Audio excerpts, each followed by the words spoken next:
अनुसूचित मोर्चे के राष्ट्रीय अध्यक्ष श्रीमान लाल सिंह जी आर्य और हमारे भारत सरकार के मंत्री श्री अर्जुन राम जी मेघवाल, श्रीमान सोम प्रकाश जी, भाजपा के महामंत्री संगठन Shri V L Santosh ji, V Satish ji और इस सभागार में उपस्थित मेरे सभी सम्मानित मित्रों, शायद भारतीय जनता पार्टी इस हिंदुस्तान की एक अकेली ऐसी राजनीतिक पार्टी है जो बाबा साहब के जन्मदिन के अवसर पर सारे देश भर में व्यापक कार्यक्रमों का आयोजन किया है। मैं ये नहीं कहता कि अन्य किसी राजनीतिक पार्टी ने नहीं किया होगा, लेकिन जितने व्यापक स्तर पर बाबा साहब भीमराव अंबेडकर की जयंती के अवसर पर भारतीय जनता पार्टी ने काम किया है, मैं समझता हूं कि अन्य किसी राजनीतिक पार्टी ने इतना व्यापक स्तर पर नहीं किया है।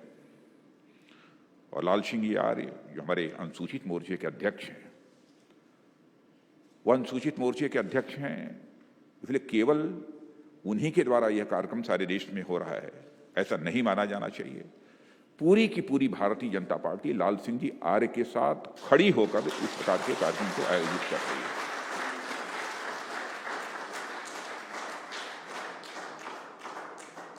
बाबा साहब भीमराव अंबेडकर का जहां तक प्रश्न है, मित्रों, जब हम भारतीय जनसंघ के रूप में काम करते थे उस समय भी उनके जन्म दिवस को समरसता दिवस के रूप में मनाते थे और भारतीय जनता पार्टी के रूप में भी काम करते हुए उनके जन्म दिवस को हम सामान्यतः एक समरसता दिवस के रूप में मनाते हैं। मैं अथवा हमारी पार्टी बाबा साहब को कोई एक सामान्य व्यक्ति नहीं मानती है, बल्कि उन्हें सचमुच हम उन्हें एक महानायक के रूप में मानते हैं। हर युग किसी न किसी महानायक का निर्माण करता है, लेकिन बाबा साहब एक ऐसी शख्सियत थे जिन्होंने अपनी कृतियों से जीवन में आने वाली सारी बाधाओं को दूर करते हुए पूरी साहस और दृढ़ता के साथ एक नए युग का निर्माण किया है। यह मैं बाबा साहब भीमराव अंबेडकर के बारे में कहना चाहूंगा। ऐसे ही महापुरुष और ऐसे ही महानायक यह बाबा साहब थे जिनकी जयंती आज हम लोग यहां पर मना रहे हैं। वैसे सामान्यतः लोग एक संविधान निर्माता के रूप में बाबा साहब की चर्चा करते हैं, लेकिन मेरा मानना है कि उन्हें केवल एक संविधान निर्माता के रूप में ही नहीं देखा जाना चाहिए, बल्कि सामाजिक समरसता के एक स्तंभ दीप के रूप में देखा जाना चाहिए बाबा साहब भीमराव अंबेडकर को। कि आगे आने वाली पीढ़ियां सदैव उसी स्तंभ दीप से प्रकाश हासिल करती रहेंगी, रोशनी हासिल करती रहेंगी और प्रेरणा प्राप्त करती रहेंगी। इसलिए बहुत एक उज्जवल स्तंभ दीप उन्हें मैं मानता हूं बाबा साहब को। भारतीय जनता पार्टी का जहां तक प्रश्न है, हमारे प्रधानमंत्री जी भी कहते हैं सबका साथ, सबका विकास, सबका विश्वास।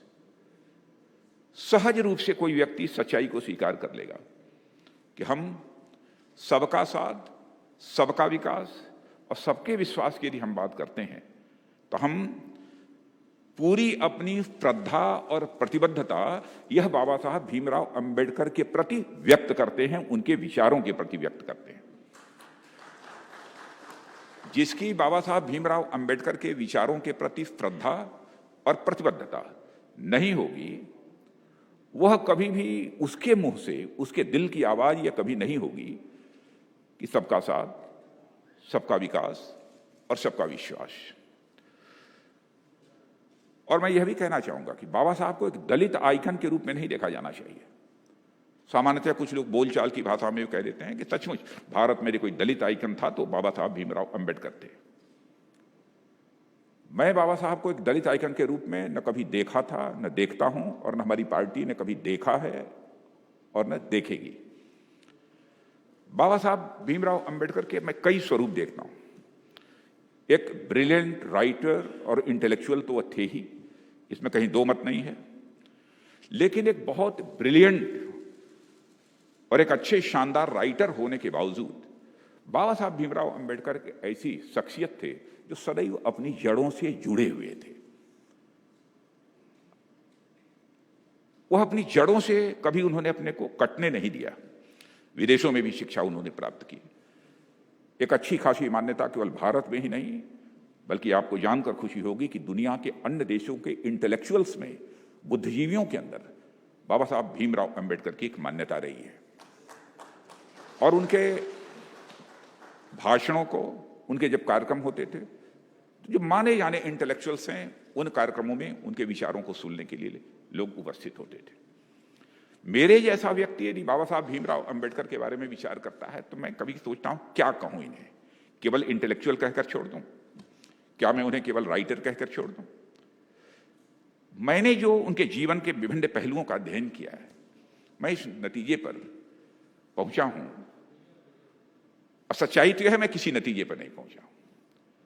उन्हें मैं ज्यूरिस्ट कहूं, इकोनॉमिस्ट कहूं, पैंथोलॉजिस्ट कहूं, एक एकेडमिशियन कहूं, कि क्या कहूं, या उन्हें पॉलिटिशियन कहूं, या एक सोशल रिफॉर्मर कहूं।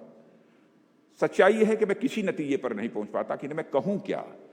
माने बहुमुखी प्रतिभा का धनी यदि कोई शख्स था जिसने भारत को एक दिशा देने का काम किया तो हमारे बाबा साहब भीमराव अंबेडकर। कल जब मैं पश्चिम बंगाल से रात को वापस लौट रहा था तो एक समाचार पत्र में देख रहा था, उसमें बाबा साहब भीमराव अंबेडकर की एक आर्टिकल थी। मैंने तुरंत उसको उठाकर पढ़ा और उसका नोट मैंने लिया। 22 दिसंबर 1952 को उनका एक भाषण हुआ था और उस भाषण का नाम था आधुनिक लोकतंत्र की सफलता की पूर्व शर्तें। यह 22 दिसंबर 1952 का उनका भाषण था। उसमें उन्होंने कहा है, समाज में तीव्र असमानता नहीं होनी चाहिए, कोई वर्ग सताया हुआ नहीं होना चाहिए, कोई वर्ग दलित नहीं होना चाहिए, कोई वर्ग ऐसा नहीं होना चाहिए जो सर्व सुविधा संपन्न हो, और कोई वर्ग ऐसा नहीं होना चाहिए जिस पर सारा बोझ डाल दिया जाए। यह बाबा साहब भीमराव अंबेडकर ने 22 दिसंबर 1952 के एक अपने भाषण में यह बात कही है। अब मैं आपको याद दिलाना चाहता हूं कि जो कुछ भी कहा है उन्होंने, इसके प्रति यदि हमारी आस्था न होती, हमारे कार्यकर्ताओं की आस्था न होती, हमारे नेतृत्व की आस्था न होती, तो हमारे देश का प्रधानमंत्री पद की शपथ लेने के साथ ही यह न कहता कि हमारी यह सरकार पूरी तरीके से भारत के गरीबों के लिए समर्पित है। यदि किसी ने कहा तो हमारे प्रधानमंत्री ने, यदि उनके इन विचारों के प्रति हमारी प्रतिबद्धता न होती तो शायद यह बात वह न कहते। और ऐसे वर्गों की आर्थिक हालात को सुधारने के लिए, आर्थिक तंगी से उनको उबारने के लिए जितने प्रभावी कदम हमारी सरकार ने उठाए हैं, मैं समझता हूं कि यदि सारे कार्यक्रमों की गणना की जाए तो एक बहुत ही लंबा समय लगेगा। लेकिन कुछ चीजें जो टिप्स पर हैं, जो सामान्यतः लोग बोलते हैं, प्रधानमंत्री दुर्घटना बीमा योजना, प्रधानमंत्री जीवन ज्योति योजना, अटल पेंशन योजना, इसके अतिरिक्त पीएम किसान सम्मान निधि, आवास योजना, गैस सिलेंडर, आयुष्मान भारत, शौचालय, यह सब इसी पर आधारित है। जो इस देश का कमजोर वर्ग है उसके आर्थिक हालात में कैसे बदलाव लाया जाए, उसकी आर्थिक स्थिति में कैसे सुधार लाया जाए। मुझे जानकारी है कि एक बहुत ही महत्वपूर्ण कार्यक्रम कि हमारे या दलित वर्ग के लोग, हमारे कमजोर वर्ग के लोग विकास की दौड़ में ये पीछे न रह जाएं, इसलिए एक मिशन मोड में एक अभियान हमारी सरकार ने प्रारंभ किया। और मिशन मोड में जो अभियान प्रारंभ किया कि 2024-25 तक जिन गांवों की आबादी 500 से अधिक है, ऐसे 500 से अधिक जहां पर हमारे कमजोर वर्ग के लोग, दलित लोग रहते हैं, उनको आइडेंटिफाई किया गया। ऐसे 27,000 गांवों को आइडेंटिफाई किया गया और इन 27,000 गांवों का कैसे एक विकास किया जाए, उसका सर्वांगीण विकास कैसे हो, इसके लिए प्रॉपर एक रूपरेखा तैयार की गई, इसके लिए एक योजना तैयार की गई। आज मुझे यह बतलाते हुए खुशी हो रही है कि 10,000 ऐसे गांवों के विकास की रूपरेखा पूरी तरह से तैयार हो चुकी है और 7,000 से अधिक गांवों के लिए धनराशि भी निर्गत कर दी गई। यानी हमारी किस हद तक बाबा साहब भीमराव अंबेडकर के विचारों के प्रति श्रद्धा और आस्था है, इसलिए मैं इन सब सारे बिंदुओं की चर्चा कर रहा हूं। Schedule caste, post matric school scholarship, यह लगभग 4 करोड़ से अधिक बच्चों को यह स्कॉलरशिप इस देश में प्राप्त हो रही है। यह कोई छोटी मोटी उपलब्धि नहीं है।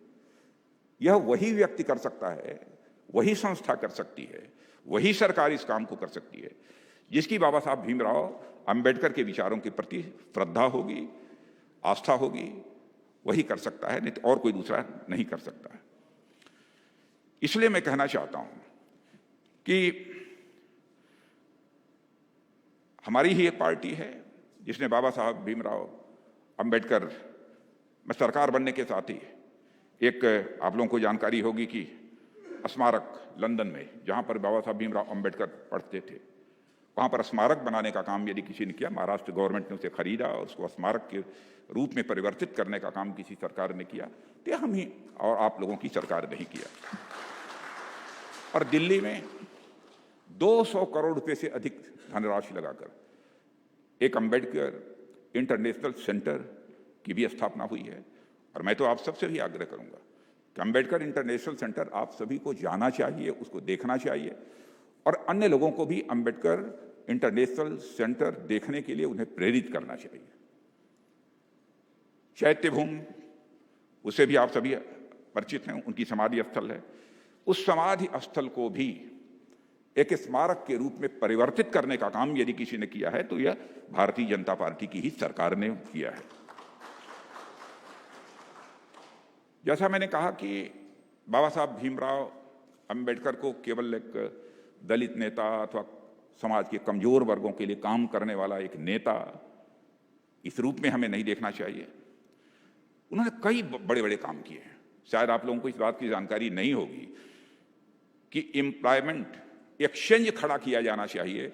यह विचार यदि किसी ने दिया था तो उस शख्सियत का नाम है बाबा साहब भीमराव अंबेडकर। यानी कमजोर वर्ग के लोगों को एम्प्लॉयमेंट मिलना चाहिए, रोजगार मिलना चाहिए। उनकी इतनी शिक्षा नहीं है, उनके अंदर इतनी जागरूकता नहीं है कि स्वयं अपने हाथों के लिए काम की तलाश कर सकें। तो उनके लिए एक कोई ऐसा एम्प्लॉयमेंट एक्सचेंज होना चाहिए जहां पर वह रजिस्ट्रेशन करा सकें और रोजगार के अवसर, एम्प्लॉयमेंट की अपॉर्चुनिटीज ये जहां भी क्रिएट होती हैं तो फिर उसका लाभ एम्प्लॉयमेंट एक्सचेंज के माध्यम से वह निकाल सकें। उनके जब कई कामों को देखता हूं तो सचमुच मुझे लगता है कि वो एक बाबा साहब भीमराव अंबेडकर एक आर्किटेक्ट ऑफ मॉडर्न इंडिया, माने आधुनिक भारत का आर्किटेक्ट के रूप में यदि उन्हें बाबा साहब भीमराव अंबेडकर को यदि मैं कहूं कि architect of the modern India, तो यह कहना भी एग्जैगरेशन नहीं होगा, यह अतिशयोक्तिपूर्ण नहीं होगा। कई ऐसी चीज, संविधान समिति थी, ड्राफ्ट कमेटी थी, उसके चेयरमैन के रूप में, संविधान सभा में भी, अपनी भाषण के द्वारा भी जो उन्होंने कंट्रीब्यूट किया है, जो भी अपना योगदान दिया है, उसकी तो चर्चा सभी लोग करते ही हैं। लेकिन भारत के अर्थतंत्र से जुड़े हुए दो प्रमुख संस्थाएं जो इस देश में खड़ी हैं, रिजर्व बैंक ऑफ इंडिया और फाइनेंस कमीशन, यह जो दोनों संस्थाएं खड़ी हैं, इनकी वैचारिक आधारशिला यदि किसी ने रखी है तो बाबा साहब भीमराव अंबेडकर ने रखी। अभी लाल सिंह यार चर्चा कर रहे थे धारा 370 की। धारा 370 का भी कि जम्मू कश्मीर को स्पेशल स्टेटस नहीं होना चाहिए, धारा 370 के अंतर्गत देश के सभी राज्यों का जो दर्जा है वही दर्जा जम्मू कश्मीर का भी होना चाहिए। इसकी जबरदस्त वकालत यदि किसी ने की थी तो बाबा साहब भीमराव अंबेडकर ने भी की। यानी हम लोगों की प्रतिबद्धता उनके विचारों के प्रति, उनकी दार्शनिक अवधारणा के प्रति, मैं बाबा साहब भीमराव अंबेडकर को एक सामान्य विचारक कहकर ही नहीं छोड़ना चाहता हूं। मैं मानता हूं कि बाबा साहब भीमराव अंबेडकर एक फिलॉसफर भी थे, एक दार्शनिक थे, और जो दार्शनिक होता है वह समाज को दिशा और दृष्टि देने का काम करता है। तो एक ऐसे दार्शनिक थे जो कि समाज को दिशा और दृष्टि देने का काम बाबा साहब भीमराव अंबेडकर करते थे। जब वो वायसराय थे तो उस समय भी एग्जीक्यूटिव काउंसिल ऑन लेबर के सदस्य बने, तो पहले उस समय अंग्रेजों के शासनकाल में सामान्यतः मजदूरों को 14 घंटे काम करना पड़ता था। तो उस काउंसिल का मेंबर होने के नाते यह अवसर उनको प्राप्त हुआ कि उन्होंने लोगों को कन्विंस किया इस बात के लिए, चाहे भले ही वह गरीब हो, भले ही जिस्म से पसीना बहाने वाला वह क्यों न हो, लेकिन 14 घंटे का अथक परिश्रम यदि हम उससे कराते हैं तो यह तो एक पाशविक कृत्य होगा या पशुवत कृत्य होगा। इसलिए 14 घंटे काम नहीं लिया जाना चाहिए, बल्कि काम की जो अवधि होनी चाहिए वह केवल 8 घंटे की होनी चाहिए। तो 14 घंटे के बजाय 8 घंटा काम करने की जो व्यवस्था हुई है वो बाबा साहब भीमराव अंबेडकर की ही दी हुई है। महिला मजदूरों के लिए भी उन्होंने लड़ाई लड़ी, और साथ ही आप सबको जानकारी होगी एक एक्ट भी उन्होंने बनवाया था महिला मजदूरों के लिए। उस एक्ट का नाम था maternity leave and benefit for women and child and labour protection act. यह भी बाबा साहब भीमराव अंबेडकर ने ही पास कराया है। माने हर छोटी छोटी चीजों पर कितनी पैनी दृष्टि बाबा साहब भीमराव अंबेडकर की थी, हम इसकी सहजी कल्पना कर सकते हैं। पहले कोयला खदानों में महिलाएं भी काम करती थी, बच्चे भी काम करते थे। यह बाबा साहब भीमराव अंबेडकर का ही यह कंट्रीब्यूशन है जिन्होंने मजबूर कर दिया उस समय के शासकों को कि महिलाएं और बच्चे कोयला खदानों में काम नहीं करेंगे। इसका भी श्रेय यदि किसी को जाता है तो बाबा साहब भीमराव अंबेडकर को ही जाता है। भारत में श्रमिकों के कल्याण के लिए फैक्ट्री एक्ट, इसकी वैचारिक आधारशिला किसने दी? बाबा साहब भीमराव अंबेडकर ने ही दी। उन्होंने इस एक्ट को जो है पास कराया था। और साथ ही साथ एम्प्लॉयमेंट स्टेट इंश्योरेंस स्कीम, जिसे कि हम ईएसआई के नाम से आज भी हम जानते हैं, ईएसआई प्रारंभ कर श्रमिकों को सामाजिक और आर्थिक सुरक्षा देने की पहल भी यदि किसी के द्वारा हुई है तो बाबा साहब भीमराव अंबेडकर के द्वारा हुई है। और संविधान में एक बहुत बड़ी महत्वपूर्ण बात जो उन्होंने कही थी, शायद दुनिया के किसी देश के संविधान में उसे ढूंढना पड़ेगा। भारत के बारे में उन्होंने कहा कि भारत एक सामान्य स्टेट नहीं है, वेलफेयर स्टेट है। यानी समाज के किसी भी सीढ़ी पर कोई क्यों न खड़ा हो, समाज के किसी भी वर्ग का क्यों न हो, किसी भी श्रेणी का क्यों न हो, सबके कल्याण की चिंता करने वाला यदि कोई है तो स्टेट है। इसलिए भारत को उन्होंने वेलफेयर स्टेट यह शब्द इंट्रोड्यूस भारतीय संविधान में कराने पर विशेष आग्रह यदि किसी का था तो हमारे बाबा साहब भीमराव अंबेडकर का था।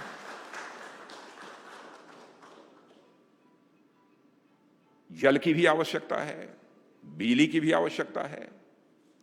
यदि हम विकास करना चाहते हैं तो उसके लिए तो जल भी चाहिए और बिजली भी चाहिए। तो आपको जानकर इस बात की खुशी होगी कि central waterways irrigation and navigation commission, जिसे CWINC कहते हैं, इसकी भी नींव यदि किसी ने डाली थी तो बाबा साहब भीमराव अंबेडकर ने डाली। जल और बिजली, और जिसमें जल की मैं कहना चाहूंगा विशेष रूप से यदि आवश्यकता होती है तो किसानों को। हम यदि कृषि क्षेत्र में प्रगति करना चाहते हैं तो कृषि क्षेत्र में प्रगति हम बिना पानी के नहीं कर सकते, और आज तो जैसे हालात हैं बिना बिजली के भी नहीं कर सकते। माने कितनी दूर दृष्टि थी, दूर तक जाकर सोचना। यह बाबा साहब भीमराव अंबेडकर ने किया है। ऐसे कई महत्वपूर्ण काम बाबा साहब भीमराव अंबेडकर ने किए। रिवर वैली अथॉरिटी की कल्पना यदि किसी की थी भारत में, रिवर वैली अथॉरिटी की कल्पना थी, तो बाबा साहब भीमराव अंबेडकर की थी।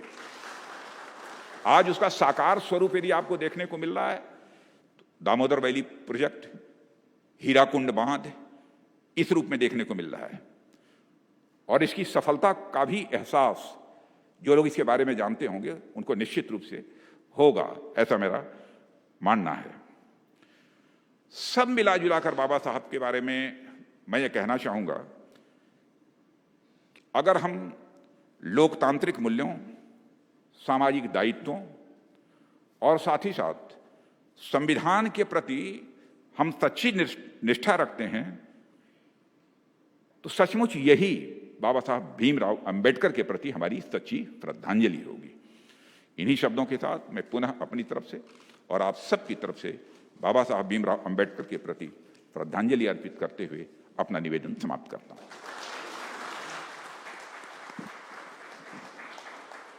बाबा साहब अंबेडकर, बाबा साहब अंबेडकर। आदरणीय राजनाथ सिंह जी, आदरणीय राजनाथ सिंह जी।